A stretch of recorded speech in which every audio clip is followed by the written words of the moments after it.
anesthesia is a class of drugs that is used to depress the CNS to sufficient degree to permit the performance of the surgery. Okay, so you have two types, and here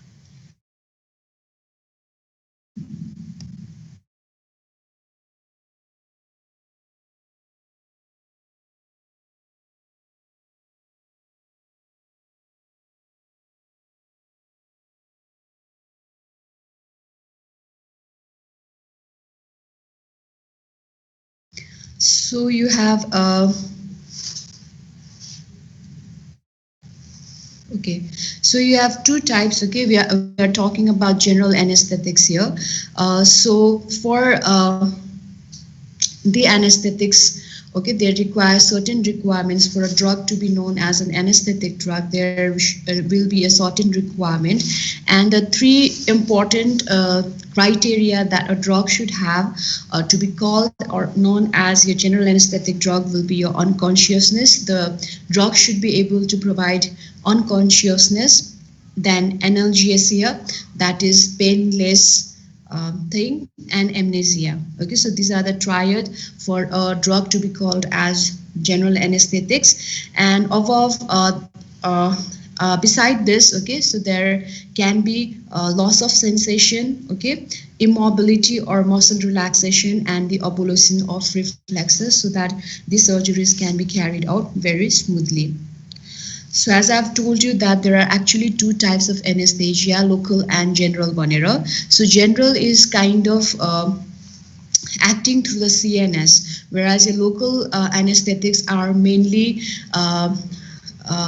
used for the performances of your minor surgeries, like where your localized abscesses are needed to be drained out, or even your certain parts kind of your certain parts of the body needs to be anesthetized. But in kind of general, it's more done for your visceral related major surgeries, and where your consciousness will be required. So site of action for local one is the peripheral nerves, okay, whereas general anesthesia acts through the CNS.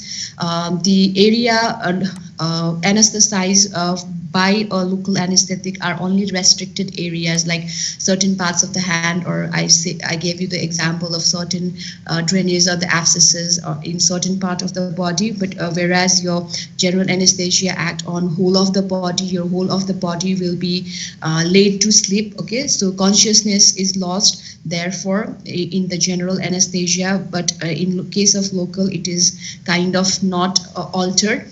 So general anesthesia kind of are used for major surgeries, and they are so before the general anesthesia is given, a thorough checkup, body checkup is needed to be done, so that all of the systems are working properly in that patient. Okay, that is done in a checkup known as pre-anesthetic checkup, or it is also called as PAC. Okay, so in that process, okay, a person is the person who is undergoing the major surgeries are fit or not to undergo surgeries.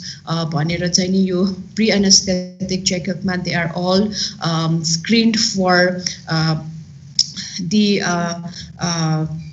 all the systems like a respiratory system, cardiovascular systems, kidney, and all these are all screened prior giving to the general anesthetic, to make sure if that the person is fit for giving a general anesthetic drug or not. Okay, so if there is a poor health patient where your several systems are suffering in that patient, then there should be a very high precaution or taken in that patient. Okay, and the care of vital functions are not essential, because only your certain parts are going to get anesthetized rather than your whole part, and your CNS is not being involved there. So in case of general, your whole care for vital functions will not be necessary. So there are certain steps or protocol that are taken when a GA is to be given. GA means general anesthetic. So as I told you that this should not be given to a patient where there is a compromised health condition. Okay, and therefore in a pre-anesthetic checkup they are all screened for all the working of the physiology of the body, if they are fit to give the if they are fit to give the drug or not भनेर हैन. So that comes under your pre-operative assessment, and after it is found out that they are fit for giving a general anesthetic drug, then there is a second step, okay, and that is the use of pre-anesthetic medication. So am I clear? Is that clear? Yes, ma'am.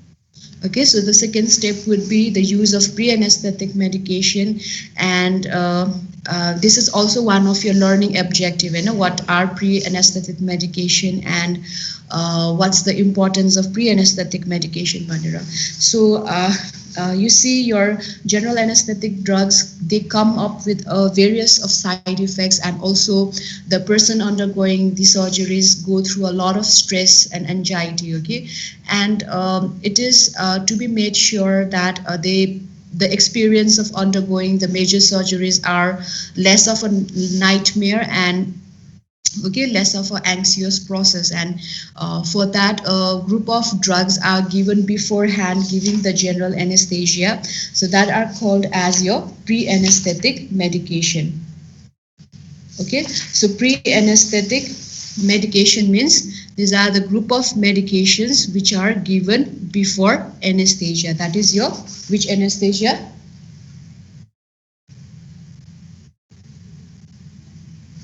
General.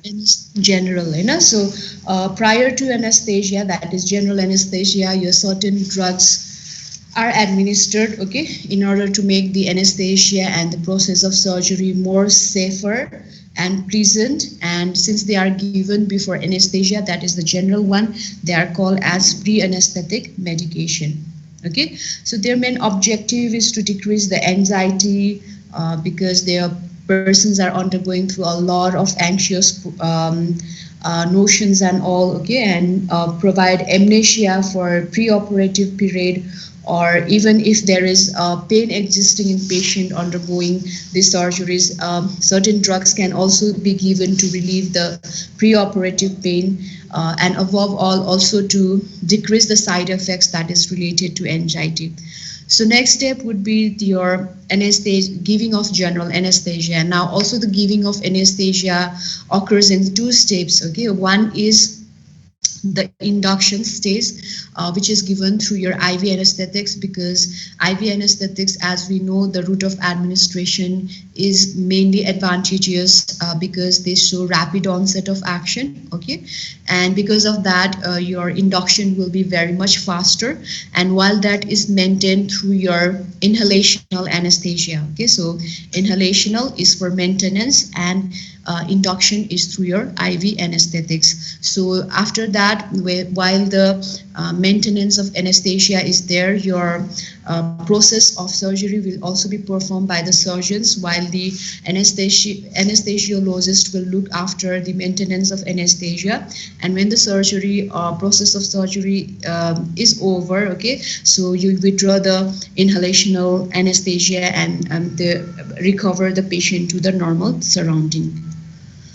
So coming to general anesthesia, okay, there are four stages of anesthesia that is studied, that used to be studied beforehand. Okay, so this is kind of your traditional and conventional way of looking into the different stages of anesthesia, while there is a thing called drug called as ether, okay, which is a slow acting anesthesia.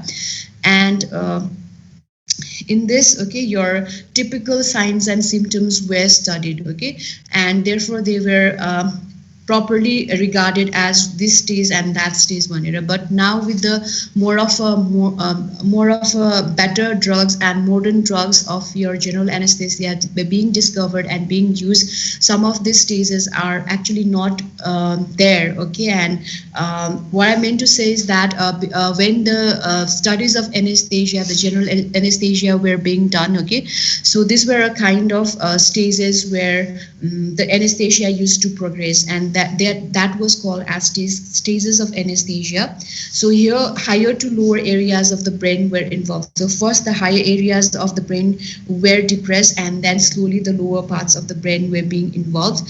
And okay, so this is the stage one. Okay, so 4 stages are there. So stage one is the stage of analgesia, that is from the beginning of inhalational of anesthetic to the loss of consciousness. So you induce by giving IV anesthetics, then you maintain by giving the inhalational. Okay, so from the point of keeping your inhalational anesthetics to the one where there is loss of consciousness, okay, so that stage was called as stage of analgesia.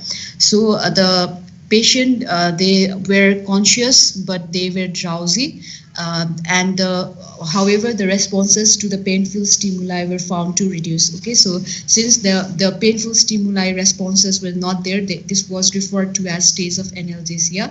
Now the second stage is your stage second, which is your stage of excitement and delirium.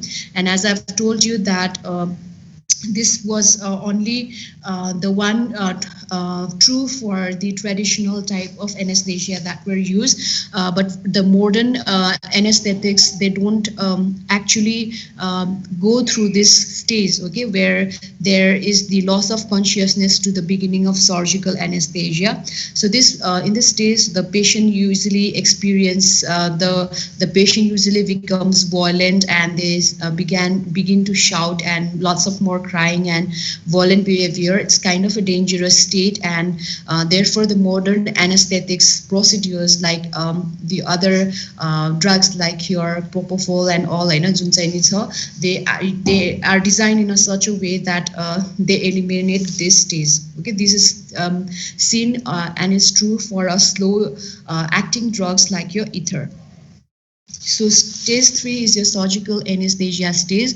So these are 4 planes, and anesthesia, as they go into this stage, okay, your respiratory depression will be seen, and there will be gradual loss of reflexes and relaxation of skeletal muscles. So this is the appropriate period or time period where the surgeons will be ready for performing the surgeries, and they should be over by this stage because it is only at the overdose your stage 4 or stage of medullary paralysis is seen. So if this stage is reached, okay, there will be more of kind of severe respiratory depression will be occurring, because of which your breathing may stop and circulatory failure may be there, and which might even be followed by death. Okay, so we have to make sure that the stage reaches up to until the stage 3, not the stage 4. So up till now, clear, sir? Yes, ma'am. Okay, so so as I've told you in the beginning, there is some protocol. Okay, so first was the pre-operative assessment, where the patient are screened if they are fit for giving the general anesthetic drug or not, and then comes the step of giving the pre-anesthetic medication. So can somebody say what is pre-anesthetic medication now?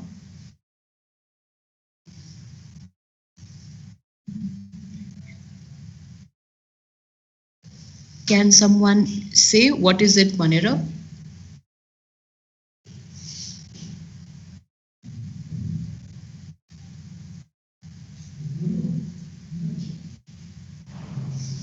Is anyone there? Yes, ma'am. So what is there is, as the name suggests, is this pre-anesthesia. Okay, so these are like prior to anesthesia, that is before giving the anesthesia, certain group of drugs are administered. Okay, so that the anesthesia is more safer and agreeable to the patient, because going through surgeries भनेको itself is a kind of nightmare. The person is undergoing through a lots of anxious notions, you know, and also the person has to deal with several side effects like your vomiting, acidity related to the anesthetic drug. Okay, so a group of drugs are given before anesthesia, that is general anesthesia, not the local anesthesia. So they are given before anesthesia so that it is more agreeable and safer to the patient. Okay, so the aims, okay, or will be to decrease the anxiety and apprehension, to reduce the autonomic effects during anesthesia. So certain drugs के हुन्छ भन्दाखेरि, okay, so certain drugs, okay, certain general anesthetic drugs ले चाहिँ नि not all the drugs but some irritant kind of anesthetics like ether can increase the salivary and respiratory secretions. Okay, and these secretions can actually go up in the larynx, okay, and cause laryngospasm. Okay, जसले गर्दाखेरि the chances of having the aspiration pneumonia can be there. Okay, so so for that reason, one of the main objective will also to be the reduction of the salivary secretions. Okay, and that is also becomes one of the objective. So if there is pre and post operative pain, to relieve that pain also you can give drugs like analgesic drugs. Okay, and also the drugs as antiemetic drugs can be given, again the same thing, you know, so general anesthesia they can cause induced vomiting, जसले गर्दाखेरि चाहिँ नि they can increase the risk of aspiration pneumonia in the respiratory tract. Okay, aspiration of all those gastric contents into the respiratory tract can happen because your general anesthetic drugs, they also abolishes the reflexes. Okay, reflexes are पनि abolish गर्छ. So aspiration of those acidic gastric contents in the lungs can damage the lungs. So decreasing the acidity by having the antiemetic effect is also one of the objective of this pre-anesthetic medication. Okay? Okay? So are you now clear with the aims of pre-anesthetic medication? Yes, ma'am. So the drugs that will be given will be sedative and anxiolytics. Okay, sedative in a sense that they can sedate or they can sedate a person so that whatever the anxiety they have been going through can be relieved somehow. Okay, so they can act as anxiolytic drug, and we know the sedative anxiolytic drugs like benzodiazepines. We have also discussed this part in the practicals. I know that lorazepam is one of the most commonly used drug for both the sedative and anxiolytic property. So next is the anticholinergics. If you remember, they will decrease the anticholinergic drugs. They will be decreasing the respiratory and salivary secretions. Okay, so the name of the drugs are atropine and glycopyrrolate. Atropine bhanda pani glycopyrrolate is more in use because they are kind of longer acting and they are better, you know, better compared to atropine. So for relieving the pain, your analgesic group of drugs are used. You have two analgesic group of drugs, your NSAIDs and opiate analgesics. But since here your CNS is involved with the general anesthetic drugs, rather than using NSAIDs, more of your opiate analgesics which work through CNS will be used, like your morphine and its congeners, your antiemetic drugs to reduce the vomiting. Okay, they are also used like metoclopramide. Okay, this is kind of your gastrokinetic drugs.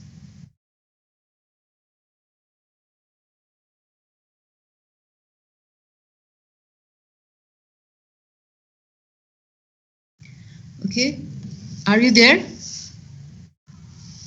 You all know that metoclopramide is a gastrokinetic drug, you know.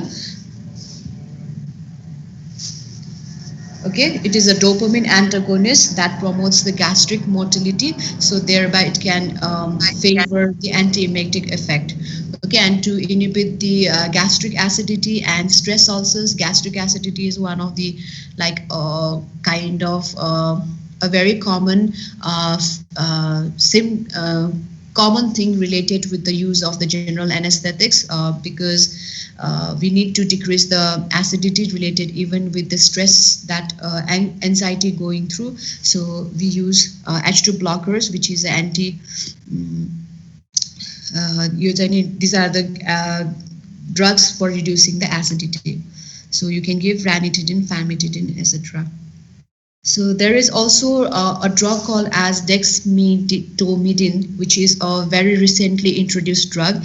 And this drug, I'm giving you the inference to this drug because this is a kind of drug which have both the sedative and the analgesic effect. Okay, so these because you will not see the name of the drug and in most of your books. Okay, so dexmedetomidine is a newer drug, okay, which blunts the sympathetic response to surgery and stress, and also it reduces the anesthetic as well as opiate requirement because they act as both the sedative as well as analgesic drug.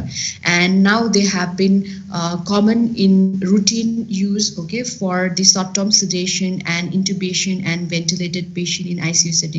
So I just want to show you the name of the recent drug called as dexmedetomidine, which is a very good sedative as well as analgesic drug, which is now replacing many of those drugs in general anesthetics.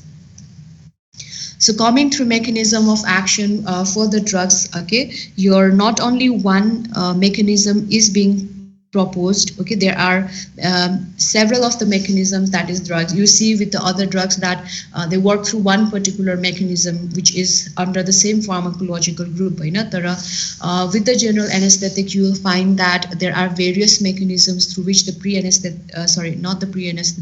general anesthetic drugs will work. Okay, so as you can see in the picture, okay, so this is a GABA A mediated a chloride channel. Okay, so GABA receptor is there which is linked with the chloride channel. So this is like similar with that of your benzodiazepine receptors. Okay, so certain general anesthetic drugs like your inhalational anesthetics, mainly your barbiturates, benzodiazepines, and etomidate and propofol. Okay, so what they do is that they facilitate the this kind of they facilitate the GABA mediated inhibition of GABA A chloride receptors, okay, because of which more of the chloride ions will be entering inside the cell. Okay, and we know that when more of the negative ions reaches inside the cell, more of the negativity will be created inside the cell, which lands the cell into hypopolarization, because of which the cells can stop functioning. Okay, so that is one thing. So again, this is the same thing. Okay, so here your GABA A receptor chloride channel, GABA A associated chloride channel is there. So some of these, like your benzodiazepines and barbiturates, they cause like the GABA A facilitated chloride channels are open for longer time so that your chloride channels can enter inside the cell and the cells are hyperpolarized. So there is a drug called as ketamine. Okay, so this drug, okay, it blocks this is ketamine. Okay, so this drug actually blocks your NMDA receptor. So this is the receptor for your excitatory neurotransmitter called as glutamate.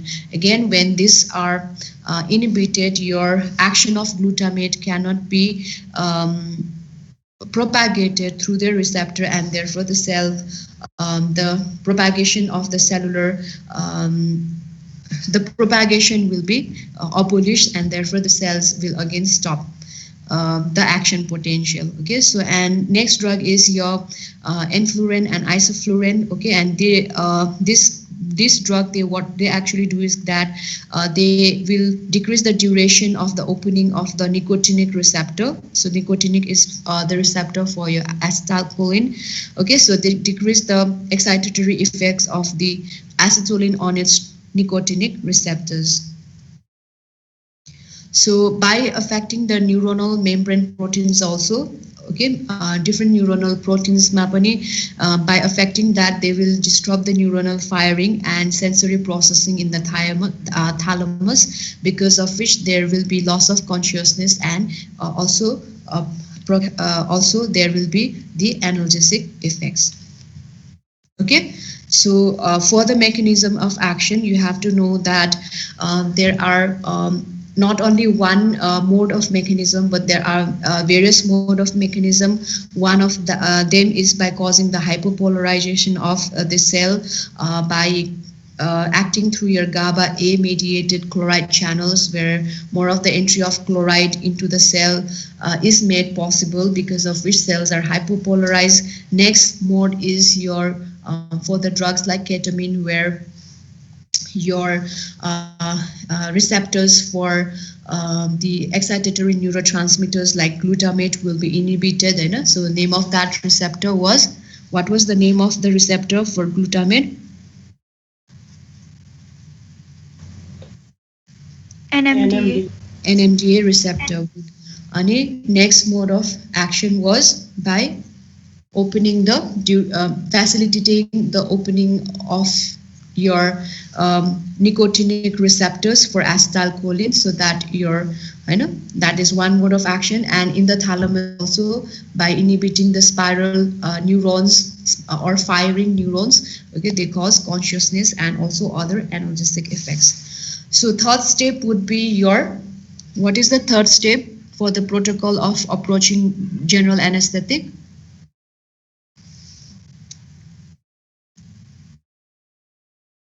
So first was pre-operative assessment, second was giving the pre-anesthetic medication. Now what will be the third step? Induction of anesthesia. Induction of anesthesia. So what is the route through which the anesthesia will be induced? IV, intravenous route. Intravenous route. Okay, so the general anesthesia, whole of the general anesthesia has been now divided into two. Okay, as the classification also suggests that. So for the induction, we give it through the rapid method, that is through the intravenous way. And these are your inducing agents like thiopentone, okay, methoxytone, propofol, and intermediate. Whereas for slower acting drugs, you have drugs like benzodiazepine, lorazepam, diazepam, midazolam. You have dissociative anesthesia like ketamine, and neurologic anesthesia called as fentanyl. Okay, so for inhalational, so after giving intravenous, when the general anesthesia is now induced, okay, it is now then maintained through the use of your inhalational anesthetics. So inhalational भनेपछि route of administration भनेपछि your dosage form will exist in the form of either gas or a volatile liquid. So nitrous oxide is one of them. So it is kind of one of the first general anesthetic drug that is used. So volatile anesthetics ma ether, and the name usually ends in N. Okay, so halothane, enflurane, isoflurane, desflurane, and sevoflurane. Okay, so you can remember the names by the one which ends at A and E. So you can just relate to that. So first we'll go with the intravenous anesthetic agents. So these are the drugs which on IV injection produce loss of consciousness, and that is a very rapid method of action in 1 arm brain circulation time. That is approximately about 11 seconds the anesthesia will be induced. So intravenous anesthesia are used because of their rapidity of onset of action, and that is further maintained through your inhalational anesthetics. Okay, so you have to again, your intravenous can be divided as fast acting and slower acting. So fast acting one is your thiopentone, methoxytone, propofol, and intermediate. So your slower acting ones are your benzodiazepine, ketamine, and opiate analgesia called as fentanyl. So coming to the individual drug, okay, your thiopentone, which is also you must have learned this in your general pharmacology, where there was a topic called as redistribution of drugs. So do you remember that redistribution of drugs? Do you remember something called as redistribution? Yes, ma'am. What is that? Okay, highly lipid soluble drugs are first distributed to the highly vascular organ like brain, and later they are redistributed back to the peripheral tissues. So, what is the importance or what is the pharmacological importance of drugs which undergo redistribution?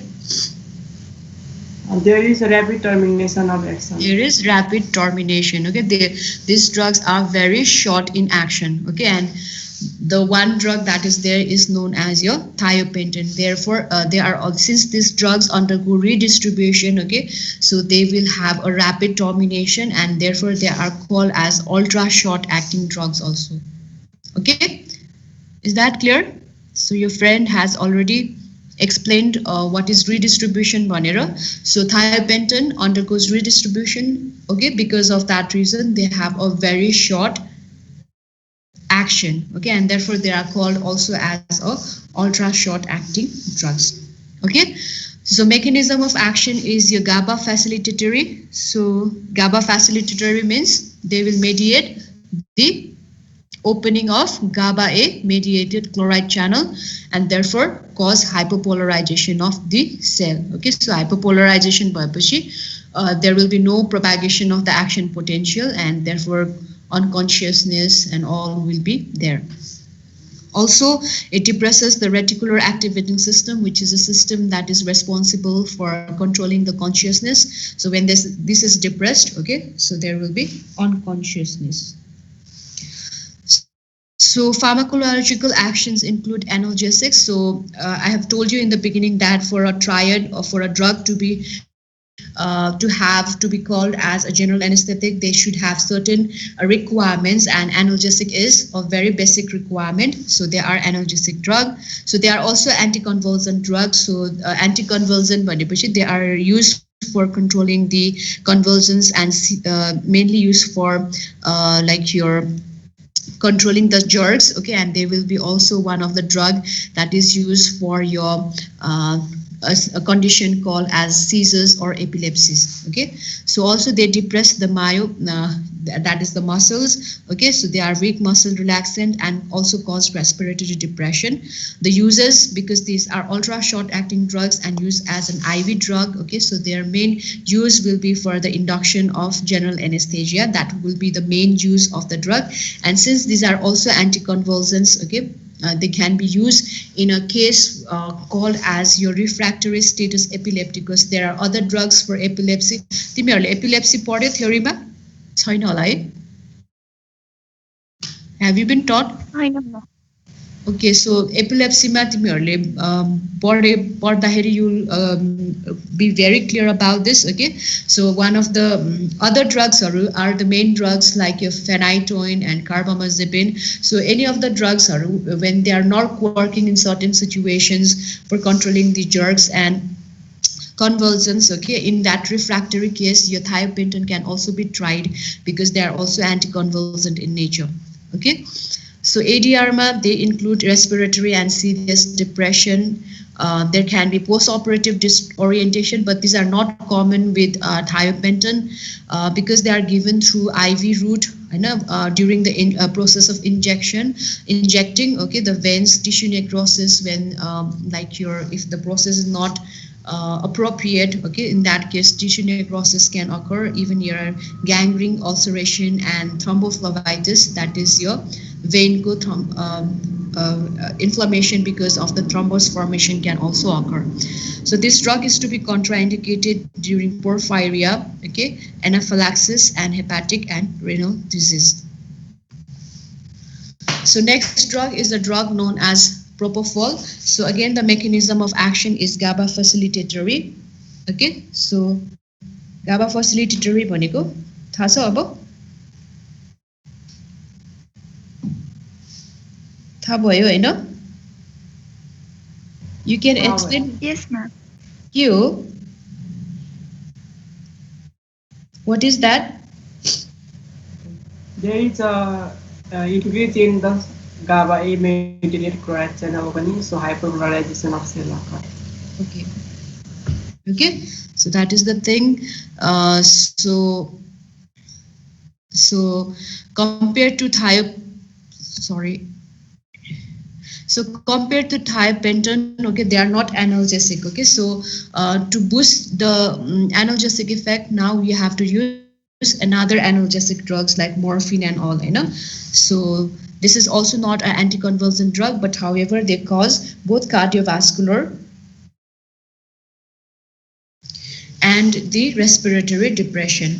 And this is the main drug which is popularly used as an agent for total IV anesthesia. So when the surgeries are shorter, okay, के हुन्छ भन्दाखेरि you don't need to maintain, if you don't need to be maintained for longer hours and hours, if it is lesser than an hour or 30 minutes को हुँदाखेरि your use of your inhalational anesthetic can के भन्छ use of inhalational anesthetic गर्नु नपर्ने situationsहरु पनि certain surgeries हुन्छ. So that is called as total IV anesthesia, where your IV anesthetics will work for whole of the surgeries without your inhalational anesthesia. Okay, and this is one of those drug used as a total IV anesthesia.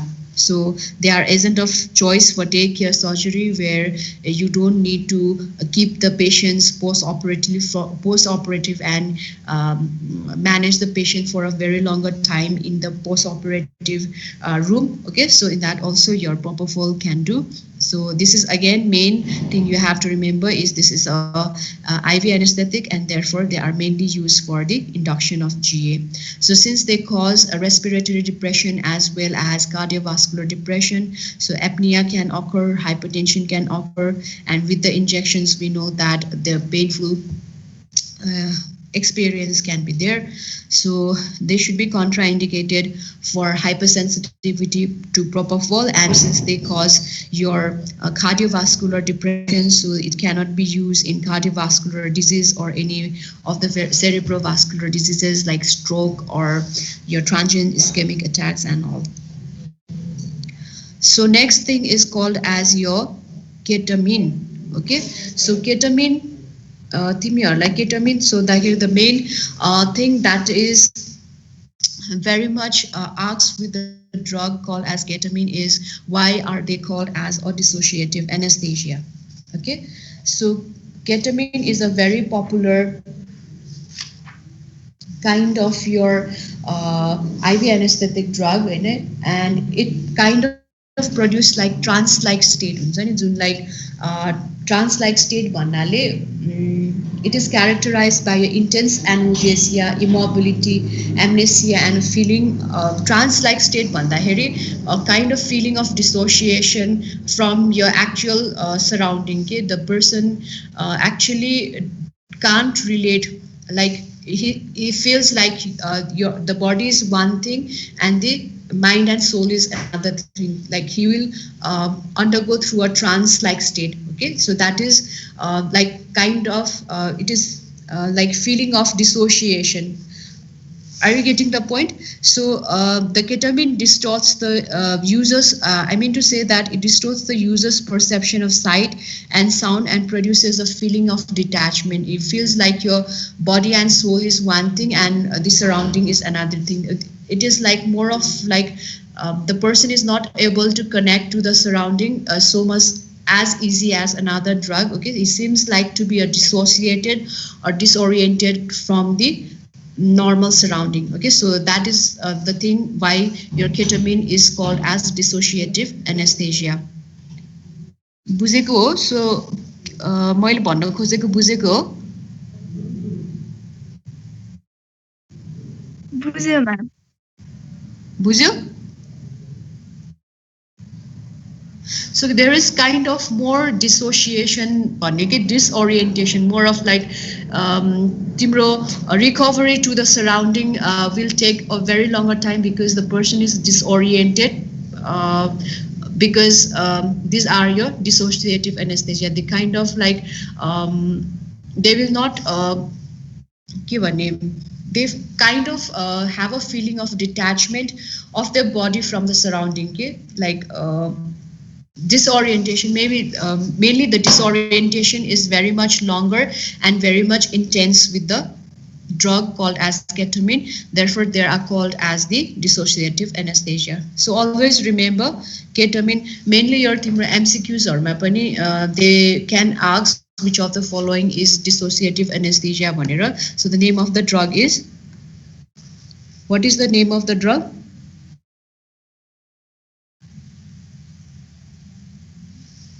Ketamine. Ketamine. Okay, so please do remember that because they cause disorientation. Okay, so the mechanism of action is NMDA receptor agonist. So can you explain what does that mean, Vanira?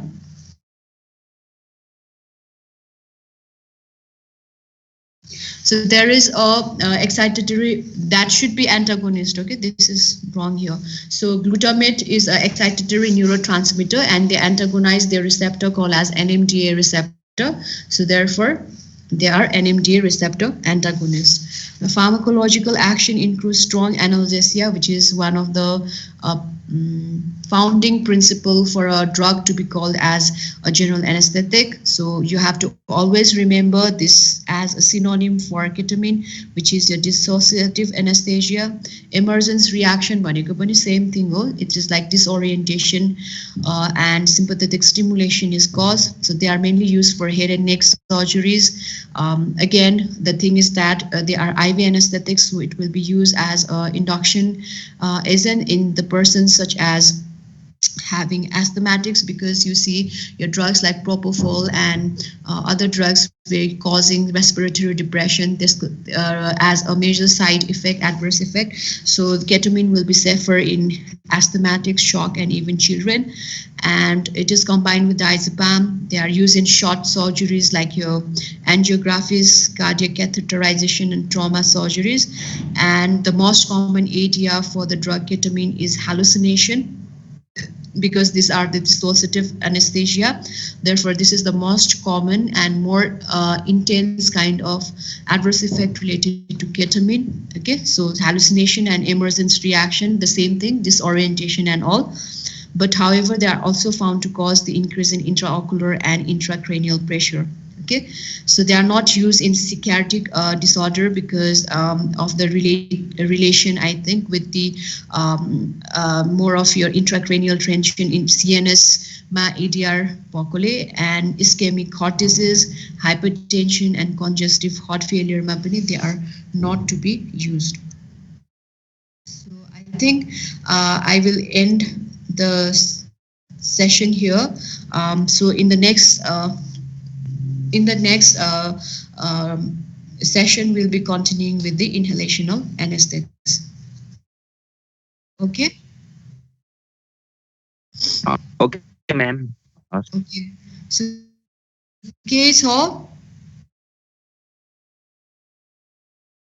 So as we just came to know about what is general anesthetics, I know.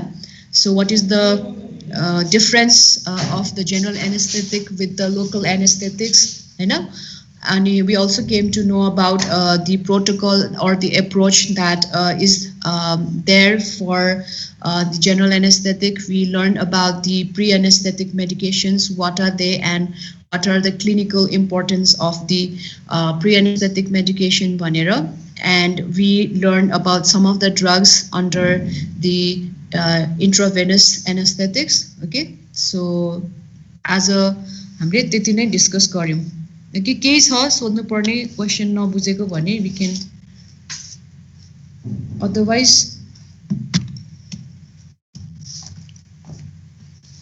केही छैन.